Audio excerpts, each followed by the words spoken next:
Welcome to Justice. I'm Judge Jeanine Pirro. Thanks for being with us tonight. And now to my open.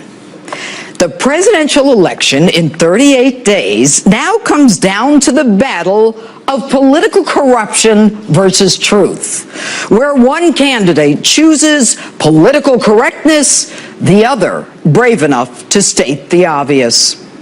One says things not politically correct, not run through the prism of the contemporary political lens. The other says things that are oh so perfectly politically correct, considers words carefully, filters them, and then flat out lies to our faces. All the while, anarchy on our streets, riots against the one line of defense that separates us from chaos, kids shot on playgrounds with little notice, and virtually the same number of people killed in one city, Chicago, than died in the Iraq War. And now global terrorism enters the homeland. One candidate sees the turmoil, the other says everything is great and life is beautiful, and prefers to talk about name-calling and the implicit bias that we have. Lester, I think implicit bias is a problem for everyone, not just police. I think, unfortunately, too many of us in our great country jump to conclusions about each other. And therefore, I think we need all of us to be asking hard questions about, why am I feeling this way? Isn't that nice? It's not so implicit, Hillary, when you call tens of millions of Americans who disagree with you every name in the book. You call us deplorable, and you tell us we are not America. Who then is America, Hillary? The people you're bringing in from other parts of the world? But no, you're worried about Donald Trump's name-calling 20 years ago. Now, you asked yourselves, folks, what's that got to do with anything? And you compare that to a Secretary of State who lies to us over and over, plays fast and loose with our nation's highest secrets, drones and satellite locations, for which others, not so powerful and connected, are prosecuted. What's more offensive, words or actions? A woman who ensures no one finds out what's going on in our State Department, who along with her cabal are wheeling and dealing between the State Department and her so-called charitable foundation, and when caught, evidence is destroyed with hammers and bleach pit. A woman who runs the State Department like a private piggy bank, missing $6 billion during her tenure.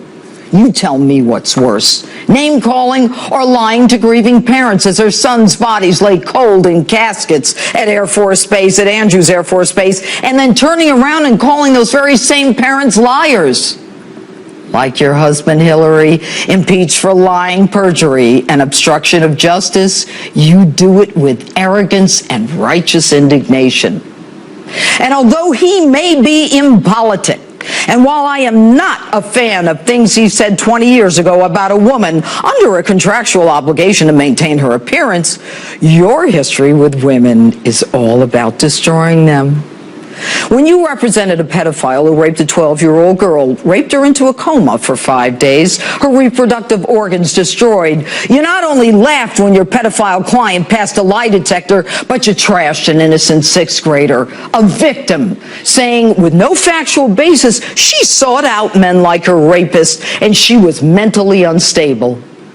And you're offended by Donald Trump's words, but when presented with the atrocities of a group called Boko Haram by the CIA and the FBI, you refuse to take action against them and label them terrorists, a group that's killed 2,000 people and now straps explosives to little girls. Might your relationship with your friend Gilbert Chaugary, a convicted Nigerian land developer who gave tens of millions to you and your foundation and global initiative, be the reason? The way you, Hillary, and your progressives fight terrorism is with a hashtag, bring back our girls. You don't support women, you destroy them. Whether it's all the women who accused your husband of serial marital infidelities, sexual harassment, or, yes, rape. Instead of protecting that 12-year-old, protecting a college intern, protecting a woman who claimed to be raped, your job, ruin them, destroy any woman who gets in the way of your ambition. None of it the predator's fault. The war room created to assault the right wing, the crazy women desperate for attention, who wanted publicity, like Jennifer Flowers, who you said you'd like to crucify. You called her trailer trash. And Monica Lewinsky, you called her a narcissistic Looney Tune, until we found your husband's semen on her dress. And Juanita Broderick, who says you threatened her. And I don't know what you said about Paula Jones, but you and your husband had to pay her $850,000 for your husband's sexual misdeeds. And you call them all bimbos. She's gaming you, folks. She takes money from countries who stone women for adultery to death. They kill them. They throw gays out of buildings. They kill them. This is a woman who's corrupted the State Department, the Department of Justice, and now, I am ashamed to admit it, the honored tradition of the Federal Bureau of Investigation. What's important, folks, are not words. What's important are actions. What's important is how one candidate has chosen to lie about issues that involve the government of the greatest nation on earth. One candidate who has chosen to lie about how she conducts the business of the United States of America, our business, the people's business, the governance of our nation. And now that you know what she is capable of, what's more important to you, political correctness or the truth? And that's my open. Tell me what you think on my Facebook page or Twitter, #JudgeJanine.